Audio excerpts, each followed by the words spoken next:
Hello friends नमस्कार मु कल्याणी आपण मानक स्वागत करुछि मो यूट्यूब चैनल ब्लूमिंग पॉइंट को। फ्रेंड्स आज मु आपण मानक मो बगीचा रे थिबा टिकोमा प्लांट रे केते सुंदर सुंदर फूल आछि देखाइबी। आपण माने देखि पारुथिबे एइटी मोर येलो टिकोमा प्लांट।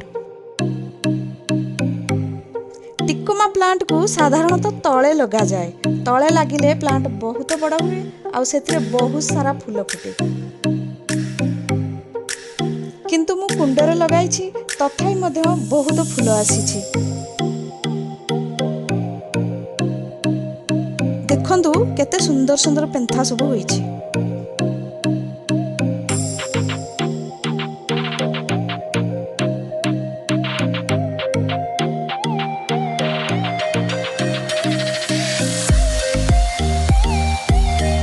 एथिरु आमे किछि किछि नै पूजार मध्ये लगाई परिबा।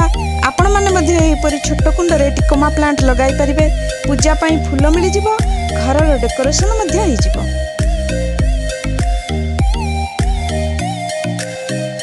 फ्रेंड्स वीडियो देखिबा सहित एहाकु लाइक शेयर और सब्सक्राइब करी बेल आइकन टी को दबाई दियंतु जा द्वारा आपण माने मोर नेक्स्ट वीडियो रो नोटिफिकेशन पाई जिवे। आज पई एतिकी पुणी देखा हबो नेक्स्ट वीडियो रे।